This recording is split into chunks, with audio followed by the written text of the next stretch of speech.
సంగీత సాహితీ చంద్ర డాక్టర్ వెలుగోటి భాస్కర సాయికృష్ణ యాచంద్ర 430వ సంగీత గేయధార కార్యక్రమం సంగీత సాహితీ ప్రియులను అమితంగా అలరించింది. చెన్నై టీనగర్లోని రామకృష్ణ మిషన్ శారదా విద్యాలయ ప్రాంగణం వేదికగా డిసెంబర్ 14వ తేదీన తెలుగు భాషాభిమాని Icas technology private limited director Shobharaja అధ్యక్షతన ఈ కార్యక్రమం జరిగింది. విఘ్నేశ్వర గీతంతో కార్యక్రమం ప్రారంభమైన ఈ సంగీత గేయధారలో పృచ్ఛకులుగా ఆచార్య ఎల్బి శంకర్రావు, సంగీత దర్శకులు సాలూరి వాసురావు, కవి విమర్శకులు డాక్టర్ కాసల నాగభూషణం, సంగీత దర్శకులు డాక్టర్ జె శ్రీనిబాబు, కవిశ్రీ చిర్రావూరి మదన్మోహన్ శర్మ, తెలుగు భాషాభిమాని శోభారాజాలు వ్యవహరించారు. పృచ్ఛకులు అడిగిన పలు అంశాలకు తనదైన శైలిలో సంగీతాన్ని వినిపించి మైమరపించి దాదాపు గంటన్నర పాటు సంగీత గేయధారలో సాహితీ చంద్ర సాయికృష్ణ యాచంద్ర పాటలను శ్రావ్యంగా ఆలపించి సభను రక్తి కట్టించారు. ముందుగా శోభారాజా స్వాగతోపన్యాసం చేస్తూ సంగీత గేయధార కార్యక్రమాన్ని సాయికృష్ణ యాచంద్రచే నిర్వహించడం చాలా ఆనందంగా ఉందని వ్యాఖ్యానించారు. అనంతరం సంగీత దర్శకులు సాలూరు వాసురావు మాట్లాడుతూ సాయికృష్ణ యాచంద్ర స్వరం వినేందుకు ఇంపుగా వినసొంపుగా ఉంటోందని, అంతేకాకుండా భక్తిభావంతో నిండి ఉంటుందని ప్రశంసించారు. ఇలాంటి కార్యక్రమాల ద్వారా తెలుగు భాషాభివృద్ధికి ఆయన తన వంతు కృషి చేస్తున్నారని కొనియాడారు. మంచి కార్యక్రమాన్ని నిర్వహించిన శోభారాజా గారికి ప్రత్యేకంగా అభినందించారు. సంగీత గేయధార కార్యక్రమంలో భాగంగా సాయికృష్ణ యాచంద్ర రచించిన కవిత్రయ శ్రీకృష్ణ దర్శనం అనే పుస్తకాన్ని గానకోకిల పద్మభూషణ్ పి సుశీల ఘనంగా ఆవిష్కరించారు. తొలి ప్రతిని సినీ విమర్శకులు విఏకే రంగారావు, రెండో ప్రతిని ఎల్బి శంకర్రావులు స్వీకరించారు. పుస్తక సమీక్షను కవి విమర్శకులు డాక్టర్ కాసల నాగభూషణం చేయగా, పుస్తకావిష్కరణకు వ్యాఖ్యాతగా డాక్టర్ ఏవి శివకుమారి వ్యవహరించారు. ఈ కార్యక్రమంలో తెలుగు ప్రముఖులు డాక్టర్ సిఎంకే రెడ్డి, దేవరకొండ రాజు, మణిమాల ఇంకా తెలుగు ప్రముఖులు పాల్గొన్నారు.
పూజను నేను అర్పింతును, మనసున నిన్నే మననము చేతు, మనసున నిన్నే మననము చేతు.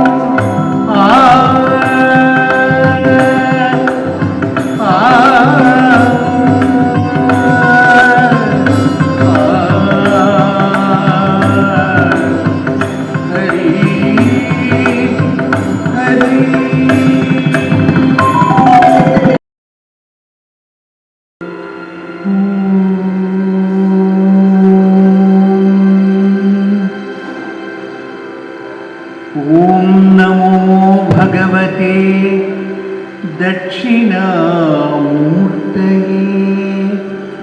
ఓం నమో భగవతే దక్షిణామూర్తయే. మహ్యం మేధాం ప్రజ్ఞాం ప్రయచ్చ స్వాహా.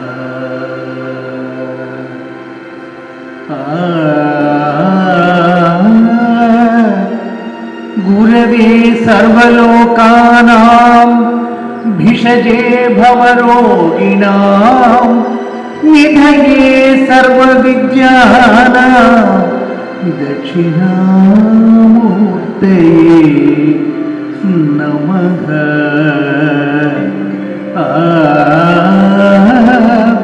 హరి హరి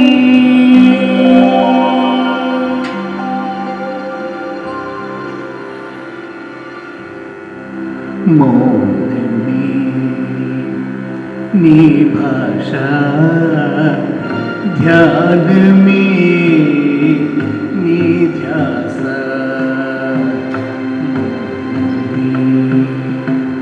నీ భాష ధ్యానమే నీ ధ్యాస జ్ఞానమే నీ జిజ్ఞాస జ్ఞానమే నీ జిజ్ఞాస ప్రణవమే నీ ప్రాణశ్వాస ప్రణవమే నీ శస్త్రచికిత్స జరిగిన పిదప సాధనయంతో చేసి తిని సాధనయే సాధనయే ఆరాధనయే సాధనయే ఆరాధనయే సాధనయే ఆరాధనయే సఫల మనోరథ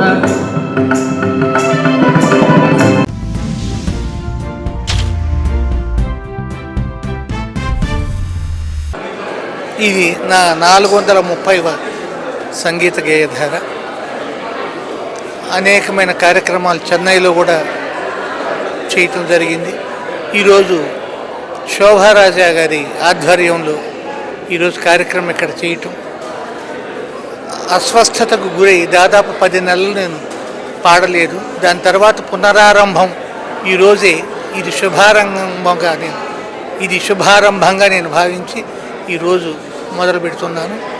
ఈరోజే నేను రాసిన థీసిస్ కవిత్రయ శ్రీకృష్ణ దర్శనం అన్న పుస్తకాన్ని కూడా ఈ వేదిక మీద నుంచి ఆవిష్కరణ చేస్తున్నామని తెలియజేస్తున్నాను. ఈ సంగీత గేయధార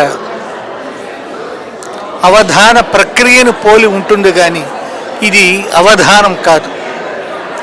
ఇందులో పద్యాలు లేవు, ఇక్కడ పాటలు ఉంటాయి, రాగాలు ఉంటాయి, దానికి తగిన తాళాలు ఉంటాయి. ఇది సంగీత ప్రధానమైన కార్యక్రమం. అవధాన ధోరణిలో ఉన్నప్పటికీ కూడా ఇది అవధానం అని చెప్పలేము. ఎందుకంటే అన్నీ అయిపోయిన తర్వాత అన్ని పాటలని ధారణ చేసే పద్ధతి ఇక్కడ లేదు.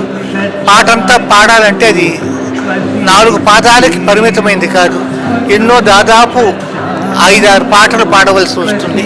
కాబట్టి ఇది తెలుగు జాతికి ప్రత్యేకమైన కార్యక్రమంగా తెలుగు వారికి స్ఫూర్తి కలిగించాలని, మన భాష మీద, మన తెలుగు వారి మీద ఆప్యాయత, అవ్యాజ్యమైన అనుబంధం కలుగజేయటానికి సంకల్పించిన కార్యక్రమం. ఈ కార్యక్రమానికి విచ్చేసి అందరూ ఆశీర్వదిస్తున్నారు. దానికి నాకు చాలా సంతోషం అండి. నమస్కారం. ఈ సంగీత గేయధారిని ఇంతవరకు నేను 20 కార్యక్రమాలు జరిపించినాను. ఆయన అస్వస్థత, ఆయనకి హెల్త్ బాగాలేకపోవడం వల్ల ఈ 10 నెలలు చేయలేకపోయినారు. ఆయన్ని ప్రోద్బలించి ఈరోజు ఈ కార్యక్రమం జరిగించినాను. ఇది ఎంతో విజయవంతంగా జరిగిందని అనుకుంటున్నాను. ధన్యవాదాలు. విఆర్ న్యూస్ ప్రేక్షకులందరికీ నా సంగీతాభివందనాలు. ఇవాళ చాలా మంచి ప్రోగ్రాం ఇది. ఈయన యాక్చువల్గా రాజా గారు అంటాం మేము ఆయన్ని. వెంకటగిరి రాజా గారి ఫ్యామిలీ అయిన ఈయన పేరు సాయికృష్ణ యాచేంద్ర గారు. అంటే తెలియని వాళ్ళు ఎవరు ఉండరు. నాన్నగారిని గురువు గారు అని పిలుస్తారు ఆయన. మేము కూడా రాజేశ్వర గారు పెద్ద అబ్బాయి అంటూ ఉంటాం ఆయన్ని. ఈయన గేయధార అనేది ఒకటి చేస్తూ ఉంటారు ప్రోగ్రాము. అది చేయడం చాలా కష్టమైన పని. ఎందుకంటే పాటలు రాసేవాళ్ళు రాస్తారు, పాటలు పాడేవాళ్ళు పాడతారు. ఇది ఎలాగా అంటే ఇటు కవిత్వం, ఇటు ఇది. మా ప్రోగ్రాము, ఈ గేయధార ప్రోగ్రాంలో 5గురు ఉంటారనమాట.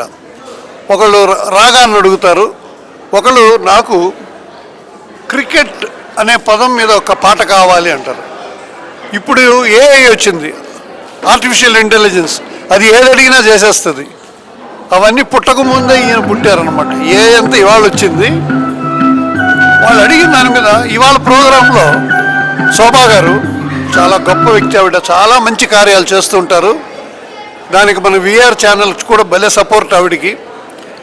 ఆ ప్రోగ్రాం ఇవాళ గేయదారులో ఆయన వచ్చి నన్ను వచ్చి రాగం సెలెక్ట్ చేయడంలో నన్ను పిలిచారు.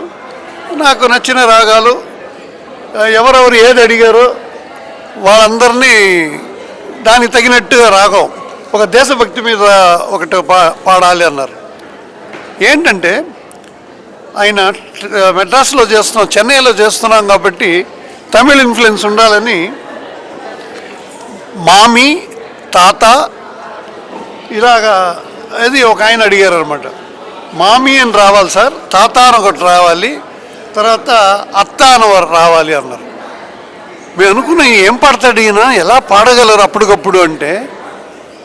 మామీ అని అన్నప్పుడు తీసుకోవటమే, నన్ను ఒక రాగం అడగమంటే దేశభక్తి కూడా కనబడాలి అన్నారు ఆ మాటలో. అది అప్పటికప్పుడు అయినా నేను అన్నాను, దేశభక్తి అయితే దేశ రాగంలో చేద్దామండి. వందే మాతరం తరరా దేశ రాగం కాబట్టి అనగానే వెరీ గుడ్ వాసురావు గారు నేను పాడతానని. మామీ అంటే ఈయన ఏం పడతాడు, మామీ అంటే అరంలో ఏదో ఒక బ్రాహ్మిన్స్ పెద్దవాళ్ళని మామీని పిలుస్తారు. ఈయన నా మామీ, మామీ అనగానే నా మామీ అన్నాడు. తర్వాత ఆయన అడిగిన అత్త అన్న చోపడ మళ్ళీ ఇంకా అలా ఇంకో పదం తీసుకొచ్చారు. అలాంటి మామ అన్నప్పుడు చంద మామ అని మామాని తీసుకొచ్చారు. అలాంటిది చాలా కష్టమైన పని ఆయన చేసి ఇవాళ ప్రేక్షకుల దగ్గర చాలా మంచి పేరు తెచ్చుకున్నారు. మంచి చాలా పెద్ద హిట్ అయింది ప్రోగ్రాం. అందరికీ నమస్కారం.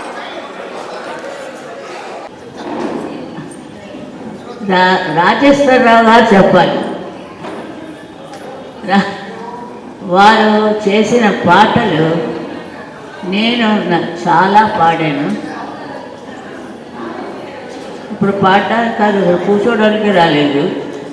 సాయి కృష్ణ గారు వాళ్ళ యొక్క రాజావారు వచ్చారంటారు సాయి కృష్ణ గారు. నన్ను కూడా పేరు పెట్టి పిలిచారు. అమ్మాయి గారు వచ్చారు. అమ్మాయి గారా కూర్చోండమ్మా, రాజా గారు వస్తారు. రాజావారు పేరేంటో మాకు తెలుసు ఆయన చెప్పేదాక. సాయి కృష్ణ యాచేంద్ర. ఎప్పుడు పేర్లతో పిల్లము, అమ్మాయి గారు అబ్బాయి గారు అని. ఇంతవరకు ఇలా దాటి వచ్చాను. 90 వచ్చింది. మరి ఇంకా ఎన్నాళ్ళు తీసుకెళ్తాడు దేవుడు. దేవుడు చాలా గొప్పవాడు. మంచివాళ్ళకి మంచి చేస్తాడు ఆయన. చూడు, సాయి కృష్ణ గారికి ఇన్నాళ్ళు అక్కడ వెంకటగిరిలో ఉన్నారు, ఎవరూ చేయలేదు. ఆమె శోభా గారు ధైర్యం చేసి ఆయనకు ఒక ఫంక్షన్ పెట్టి, ఏదో పేపర్లు చదువుకుంటారు, రాదు కానీ పేపర్లు చదువుతారు. ఏమిటి న్యూస్ అంటారు, పక్కవాడు చదువుతారు, పీకేసుకొని చదువుతారు. అలాంటి మనవాడు వెళ్ళడానికి బద్ధకం. ఫంక్షన్ చేస్తే ఎవరు రాదు, కుర్చీలు ఖాళీగా ఉంటాయి. ఇంకెందుకు ఫంక్షన్ చేయడం అంతా అంచేత నేను ఇప్పుడు నాకు కొంచెం ఒళ్ళు బాగాలేదు, లేకపోతే నేనే పాడుతున్నాను ఆయన పాటలన్నీ కూర్చోబెట్టి. ఆ ఛాన్స్ చూద్దాం ఎప్పుడైనా. Thank you.